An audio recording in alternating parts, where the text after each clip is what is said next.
Conversation we have in studio an economist, Sengye Ubuseng, to explore the implications of this borrowing spree and what it means for Botswana's economic future.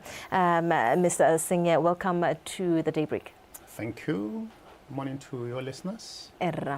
Yes, let's just talk about how last week Parliament approved an urgent loan and, the potential risks that come with the loan or that are associated with Botswana's increasing reliance on debt financing. How do we look at that from your perspective as an economist? Well, let me say it's normal for governments to borrow. It's normal for governments to borrow, but there are conditions under which borrowing is both necessary and progressive. Let me put it that way, both necessary and progressive. In the first instance, when you have what economists would call economic downturns, you borrow, basically to finance recovery, get the economy to get out of the downturn so that it normalizes. Now, downturns that are financed comfortably by borrowing are those that are not structural, those that are cyclical. Those are easy to finance through borrowing. Now, if it's structural, such as the one we have now, if you recall, we are in a second year of recession, according to projections by the Ministry of Finance and other partners global. It's expected this year that the economy will shrink 0.41%. It shrank by 3% last year. That gives us 2 years of recessions.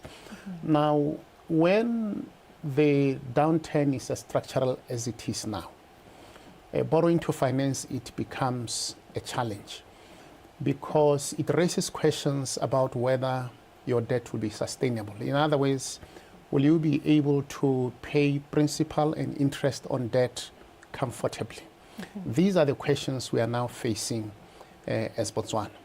If we are to look at our debt trajectory, our debt has risen sharply from about 17% not so far back. Is now over 30%. It's rapidly approaching the debt sustainability threshold of 40%. That should give us reason to worry. Furthermore, the government as it is already struggling to meet its obligations. We are not paying suppliers on time. We are concerned every month about whether we'll be able to pay public servants. So under certain conditions, it becomes quite risky to borrow, even if the reasons for borrowing are understandable. You also don't want to borrow to finance recurrent expenditure. You don't want to borrow to finance salaries, operational expenses, and so on. Ordinarily, you'd want to borrow to finance investment, things that expand the economy's capacity. And right now we're in territory where we are borrowing to meet operational expenses. So we've got reason to be very worried as Botswana. Since you had gotten to statistics there and percentages, let's talk about Botswana's debt to GDP ratio. I heard you mention some percentages there. Maybe you can just distinguish for us what really debt to GDP ratio means and where we are as Botswana and what that actually means. Well, the debt to GDP ratio is a fairly standard measure of the debt burden of a country. In Botswana, we have a debt sustainability framework that says we should not borrow beyond 40% of GDP, 20% domestic, 20% foreign. We are a little over 30% now, 32, 34, thereabout, which means we are very close to the sustainability threshold of 40%. Now, it's not only the threshold that matters. what also matters is the revenue inflow. Now, in the context of Botswana, we are seeing a very tenuous revenue situation. We have a very limited pool of sources of revenue for government. And right now, the only one that's performing reasonably well is SACU revenue, Southern African Customs Union revenues.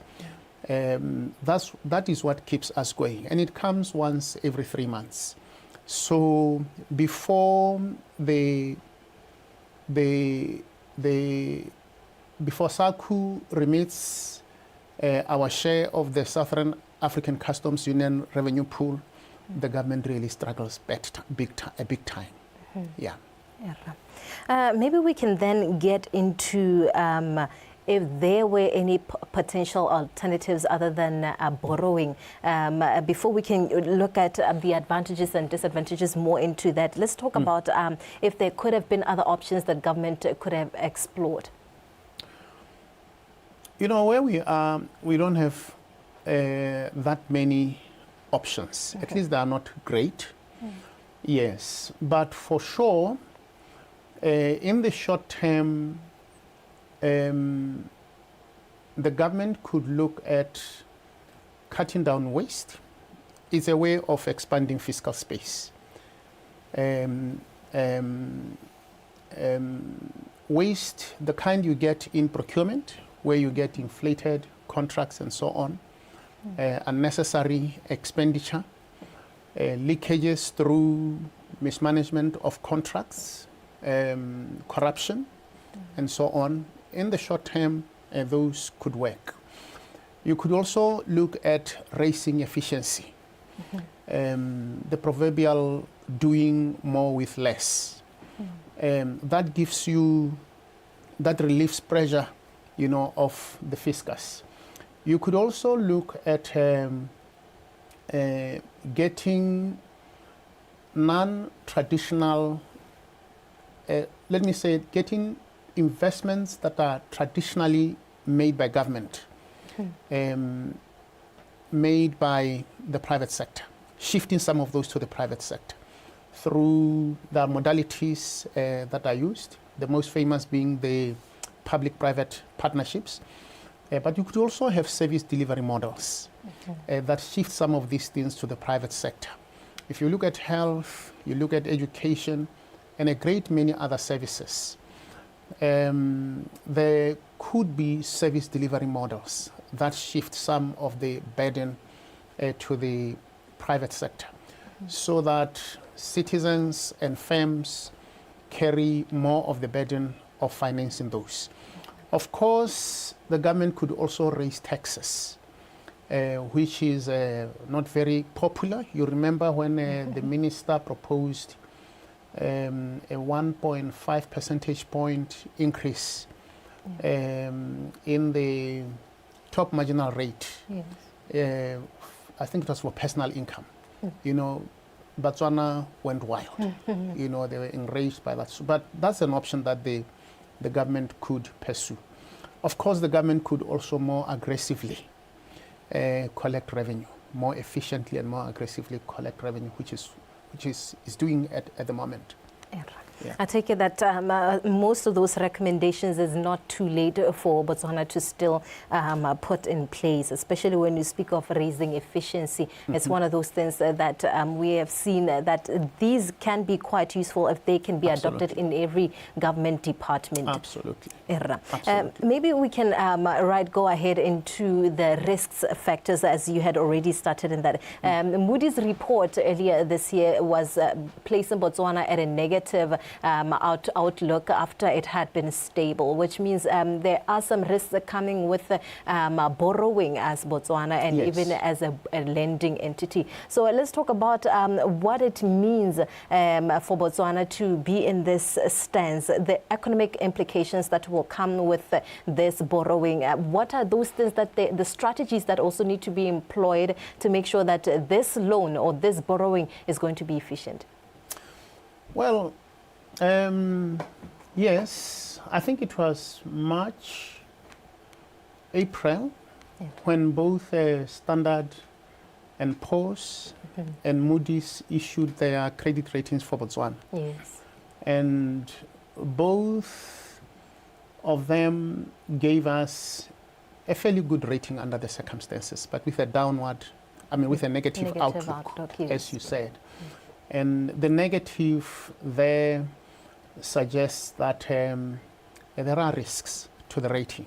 There are conditions that suggest we should be worried. And amongst those, of course, would be our implementation of our policies. Amongst those would be our capacity to service debt. And as things stand right now, of course, there's also the issue of the global economy, because we are a very open economy, and our success depends to a very large extent on how healthy the global economy is. But I think the risks are mostly domestic. And the biggest problem, of course, is government spending. When your revenue inflows are as tenuous as ours are, you've got to get a handle on your spending. And I'm afraid we have not been able to do that. We have been spending. We have not quite restructured our spending. We've also been making promises which make it very difficult to engage citizens. Students want their 2,500 as you speak. I'm sure by VDC they are waiting for their 2,500, and so on, because those commitments were made. Now, these commitments make it very difficult for the government to implement some of the measures that it ought to be implementing.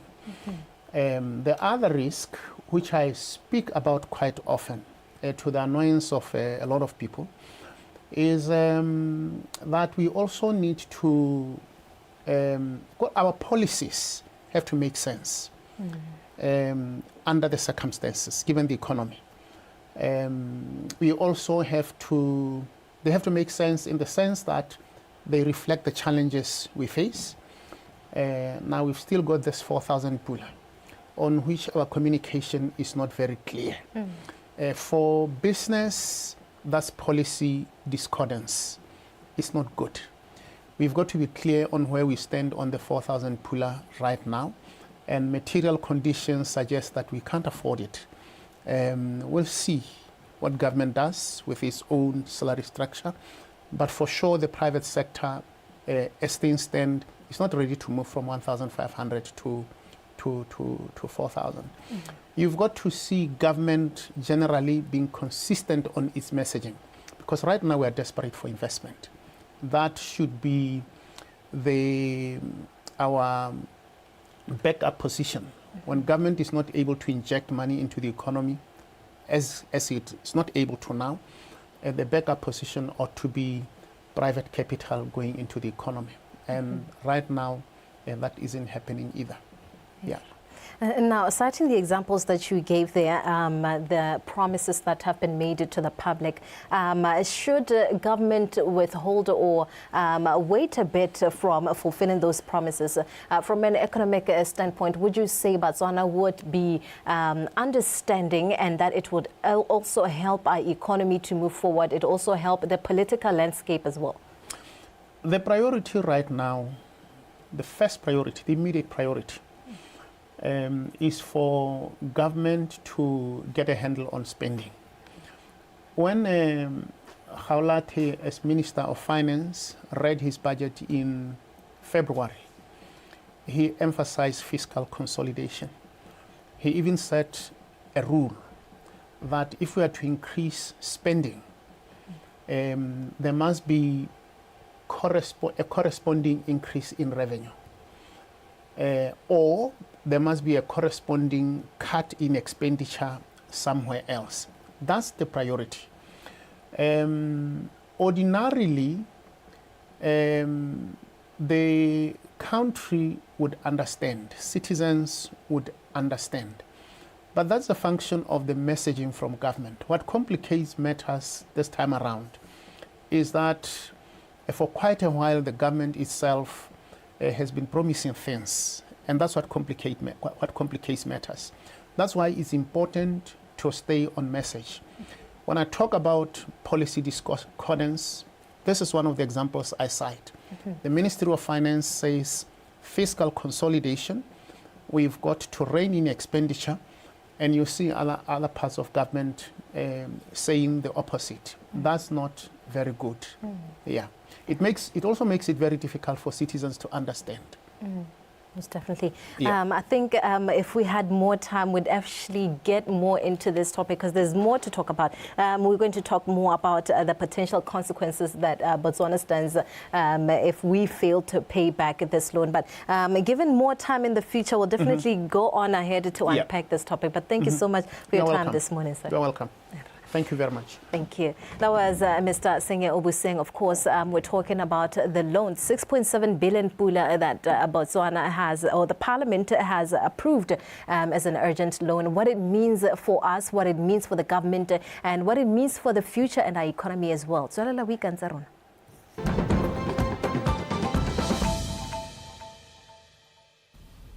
Agriculture, in terms of contribution to our gross domestic product, is very low.